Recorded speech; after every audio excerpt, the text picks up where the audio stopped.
तो बच्चों इस वीडियो में हम लोग गॉस लॉ से एप्लीकेशन के बाद जो कुछ फार्मूले निकाले थे, हम लोगों ने गॉस लॉ पढ़ा, गॉस लॉ के कुछ बेसिक एप्लीकेशन करे। सेल की इलेक्ट्रिक फील्ड क्या होती है, हॉलो सेल की, सॉलिड स्फीयर की इलेक्ट्रिक फील्ड क्या होती है, ये सारी चीज़ें बच्चों हमने पढ़ी हैं। तो उन सारे रिजल्ट्स को हम अप्लाई करेंगे, कुछ बहुत ही इंपॉर्टेंट क्वेश्चन डिस्कस करेंगे। तो एक बच्चों सॉलिड स्फीयर है जिसकी रेडियस r है, उसमें एक r/2 रेडियस की स्फेरिकल कैविटी कर दी गई है और इससे सेंटर से x डिस्टेंस पे एक पॉइंट P है। इस P पॉइंट पे हमको इलेक्ट्रिक फील्ड और पोटेंशियल कैलकुलेट करना है। तो जैसा कि हम लोग लास्ट लेक्चर में डिस्कस कर चुके हैं कुछ कैविटी के बारे में थोड़ा बहुत, कि ये जो स्फीयर हमारा, ये जो सेटअप, ये जो चार्ज डिस्ट्रीब्यूशन फॉर्म हुआ है, ये इस पूरे कंप्लीट स्फीयर पे जो चार्ज रहा होगा उसमें से इतना चार्ज माइनस करके फॉर्म हुआ है बेटा। तो अगर मैं मान लूँ कि जब स्फीयर पूरा था, जब उसमें कैविटी नहीं थी, तो चार्ज जो था वो Q1 था टोटल, उसमें से ये छोटा चार्ज, ये वाला रीज़न बच्चों माइनस किया गया है, ठीक है ना। तो इसकी वजह से अगर इलेक्ट्रिक फील्ड किसी भी पॉइंट पे E1 है वेक्टर फॉर्म में और ये E2 है, इसकी वजह से पोटेंशियल V1 है, इसकी वजह से V2 है, ये भी पॉजिटिव चार्ज है बेटा, ठीक है, और ये भी पॉजिटिव चार्ज है सेम डेंसिटी का। तो इस सेटअप की वजह से ये यही बड़ा मान लीजिए, थोड़ा साइज़ छोटा बना दिया है, तो जो इलेक्ट्रिक फील्ड होगी वो E1 माइनस E2 होगी। सिमिलरली जो पोटेंशियल होगा वो V1 माइनस V2 होगा बाय सुपरपोजिशन प्रिंसिपल। तो अल्टीमेटली किसी भी पॉइंट P पे जो हमें इलेक्ट्रिक फील्ड निकालनी है, अगर मैं कहूँ इस कंप्लीट स्फीयर की वजह से, अगर ये पूरा स्फीयर होता तो इलेक्ट्रिक फील्ड E1 इस डायरेक्शन में होती, और अगर ये एक पॉजिटिव चार्ज स्फीयर होता तो देखिए इसकी भी एक्सियल लाइन है, तो दोनों E1 E2 इसी डायरेक्शन में होती है ना, इस डायरेक्शन में होती दोनों E1 E2। बट हमें E1 माइनस E2 निकालना है, तो जब माइनस E2 करेंगे तो माइनस E2 पलट जाएगी, रिवर्स डायरेक्शन में हो जाएगी। यानी E1 माइनस E2 करने से यहाँ पर 180 डिग्री एंगल हो रहा है, तो मैग्नीट्यूड डायरेक्टली घट जाएंगे। तो नेट इलेक्ट्रिक फील्ड सीधे सीधे मैग्नीट्यूड आ जाएगा नेट इलेक्ट्रिक फील्ड का E1 माइनस E2। तो चलिए कैसे कैलकुलेट करेंगे, बहुत आसानी से। मान लेते हैं इसका चार्ज Q1 है, उस पर चार्ज Q2 है। अब देखो बच्चों, यहाँ पर जो रिमेनिंग चार्ज है, मतलब कैविटी करने के बाद जो चार्ज है, रिमेनिंग चार्ज, वो गिवन है बेटा। रिमेनिंग चार्ज Q गिवन है, ओके। तो Q की हेल्प से Q1 Q2 निकाल सकते हैं जो बड़े और छोटे स्फीयर में होगा। सबसे पहले आप डेंसिटी कैलकुलेट करेंगे तो चार्ज अपॉन वॉल्यूम, वॉल्यूम क्या आएगा, 4/3 पाई r³ minus r³ divide by 8, है ना। बड़े वाले स्फीयर का वॉल्यूम है 4/3 पाई r³, छोटे वाले का 4/3 पाई r³ r/2 का होल क्यूब, तो वही आएगा। तो रो की वैल्यू बच्चों यहाँ से आ जाएगी, ये 7r³/8 हो जाएगा। तो यहाँ पे आप इसको और सिंप्लीफाई कर सकते हैं कि अगर मैं ये 24 ऊपर ले जाऊँ, Q डिवाइड बाई ये 4/7 × 4 × 7 r³, तो रो की वैल्यू आ रही है, अगर मैं 4 से डिवाइड कर दूंगा तो ये 8 × 3 4 आएगा, और ये 7 × 4 28 आएगा। तो ये 6Q/7 r³, ठीक है। ये शायद पाई r³। कैलकुलेशन एक बार और देख लीजिए, मुझे डाउट हो रहा है कैलकुलेशन पे थोड़ा सा। 6Q/7 आएगा या 8Q/7 आएगा, देखो चेक कर लो। तो ये इतना ही आएगा, ठीक है। तो यहाँ पे ये डेंसिटी बच्चों यहाँ से कैलकुलेट कर लेंगे कि किस डेंसिटी का चार्ज इसमें भरा हुआ है। अब जैसे अगर इसका चार्ज पता करना हो तो हम चार्ज को डेंसिटी इंटू वॉल्यूम लिख देंगे। तो डेंसिटी 6Q ये है और वॉल्यूम 4/3 पाई r³, यानी कि जब कैविटी नहीं रही होगी तो टोटल चार्ज 8Q/7 रहा होगा, और जब कैविटी रहेगी तो यहाँ पे जो Q2 आएगा, जो पार्ट रिमूव किया है वो रो इंटू V2 करेंगे तो Q/7 आ जाएगा। आप इसको भी कैलकुलेट कर सकते हैं। इसका दूसरा तरीका ये भी है निकालने का, चार्ज निकालने का, कि चार्ज जो है वो रो इंटू V है, तो रो अगर सेम है पूरे में, जो इसका होगा वही इसका होगा, तो चार्ज जो होगा वो वॉल्यूम के डायरेक्टली प्रोपोर्शनल है। Q is directly proportional to volume in this case. तो जो चार्ज होगा वो वॉल्यूम के रेशियो में होगा। तो रेडियस 4/3 पाई आर क्यूब होता है, इस वाले की रेडियस इससे डबल है बेटा, यानी यहाँ पर वॉल्यूम इससे 8 टाइम्स होगा, तो चार्ज भी 8 टाइम्स होगा। तो अगर मैं इसे Q1 मान लूँ, जो कैपिटल Q1 है वो, अगर मैं इसे Q2 को अगर x मानूंगा तो ये 8x आ जाएगा। तो 8x में से जब x माइनस कर देंगे तो ये वाला जो बॉडी सिस्टम मिल जाएगा आपको, ठीक है। अभी मैं सिंपल चार्ज के कैलकुलेशन पे बात कर रहा हूँ। तो इसका चार्ज कितना है, Q है, तो ये Q मिल जाएगा। तो यहाँ से x की वैल्यू Q/7 आ जाएगी। तो एक पे पास चार्ज कितना है 8x, तो 8 Q/7 हो जाएगा। दूसरे पे चार्ज कितना है x, तो Q/7 हो जाएगा। ओके, तो इस तरह से दोनों बॉडी में बच्चों चार्ज आपको अलग अलग कैलकुलेट करने होंगे, अलग अलग चार्ज कैलकुलेट करने होंगे। अच्छा, तो ये आप स्पीड में कर लेंगे। अब मुद्दे पे आते हैं कि फील्ड और पोटेंशियल कैसे निकाला जाए। तो सबसे पहले इलेक्ट्रिक फील्ड लिखेंगे। तो बड़े वाले सेल की वजह से पहले देखते हैं। तो बड़े वाले सेल के बाहर है पॉइंट, पहले पूरे स्फीयर की वजह से। अब इसमें कैविटी भूल जाइए, इस पूरे सेल की वजह से सेंटर से x डिस्टेंस पे फील्ड क्या होती है, तो आप simple 1/4 pi epsilon not Q1 divide by x² लिख सकते हैं, माइनस इस स्फीयर को अगर देखें तो अगर हम इसको स्फीयर माने तो इसके सेंटर से x माइनस r/2 डिस्टेंस हो जाएगी, और वो इसके भी बाहर है तो बाहर वाला फॉर्मूला लगेगा कि Q2 by x minus r/2 का होल स्क्वायर। तो इस तरह से बस Q1 Q2 की वैल्यू बच्चों आपको पुट करना होगा कि जब पूरा स्फीयर था विदाउट कैविटी तब कितना चार्ज था, और ये जो वो चार्ज है जो पार्ट आपने रिमूव कर दिया है। सिमिलरली पोटेंशियल, चूँकि पॉइंट दोनों के बाहर है तो ये सवाल आसान है। तो K Q1/x ये पूरे सॉलिड स्फीयर की वजह से पोटेंशियल है, और हटाए हुए पार्ट की वजह से सिमिलरली x माइनस r/2 ये आपका पोटेंशियल हो जाएगा।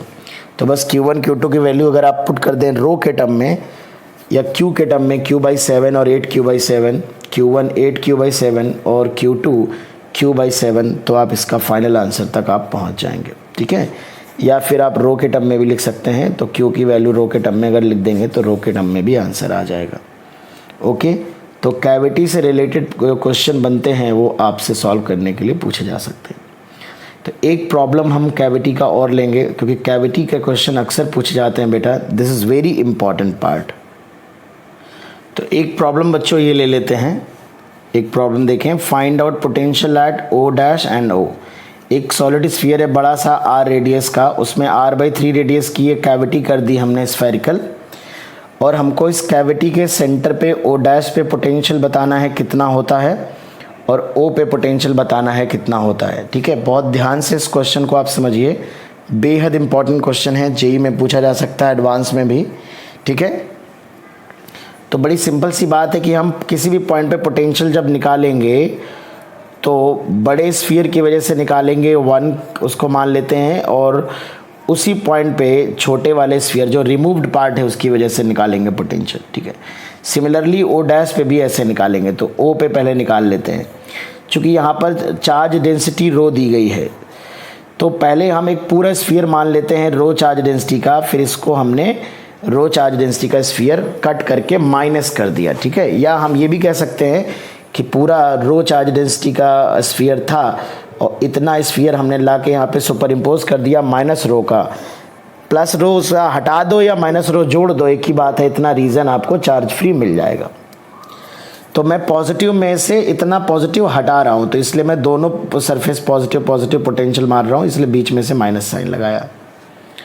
अच्छा बेटा, तो सबसे पहले अगर पूरे पे चार्ज देखा जाए कितना होगा, तो बहुत आसानी से बड़े स्फीयर पे चार्ज लिख सकते हैं रो इंटू 4 पाई r³/3। चूँकि जब पूरा चार्ज रहा होगा, पूरा स्फीयर होगा, तो उसका वॉल्यूम इतना रहेगा, और जो पार्ट आपने रिमूव किया है उसका चार्ज होगा rho into 4 pi r³ divide by ये 3 आएगा, और ये आ जाएगा r/3 का होल क्यूब करेंगे तो ये 27 आ जाएगा।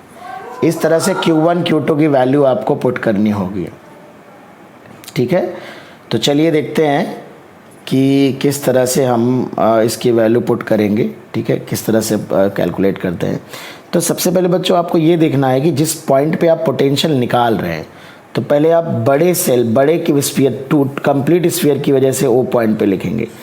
अब पोटेंशियल के फॉर्मूला हम लोगों ने पढ़ा है कि अगर अंदर पॉइंट होता है तो फॉर्मूला अलग लगाते हैं, बाहर अगर स्फीयर के पॉइंट होता है तो फॉर्मूला वही आ जाता है जो पॉइंट चार्ज का होता है KQ/R।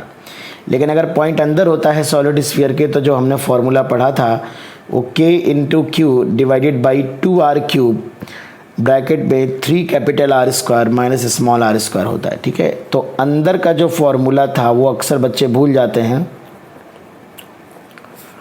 ये था 3R² माइनस r², ये फॉर्मूला था बच्चों। ठीक है, तो ये जो पॉइंट है ये इस छोटे से स्फीयर के तो बाहर लाई कर रहा है, पर इसके अंदर लाई कर रहा है। तो सेंटर पे पोटेंशियल इस हिसाब से कितना आया था, स्मॉल r अगर 0 रख दे रहे थे तो सेंटर पे पोटेंशियल आता था 3KQ/2R। ठीक है, ये सेंटर का फॉर्मूला होता है। तो इस बड़े वाले स्फीयर का सेंटर होगा, तो बड़े वाले की वजह से जो पोटेंशियल आएगा it is 3KQ1 divide by 2R। Q1 की वैल्यू आप ये रख के सॉल्व कर सकते हैं, माइनस छोटे वाले के सेंटर से 2R/3 दूरी है, ये बेटा डिस्टेंस जो होगी ये 2R/3 होगी, और इस स्फीयर के बाहर है तो फॉर्मूला लगेगा KQ2 divide by small r, और स्मॉल r की वैल्यू जो है वो 2R/3 है। बस बच्चों Q1 Q2 K क्या है यहाँ पे 1/4πε0, और Q1 Q2 जो है उसकी वैल्यू पुट करके बस आपको सॉल्व करना होगा। ठीक है, सिमिलरली आप O' का पोटेंशियल निकाल सकते हैं, O' का।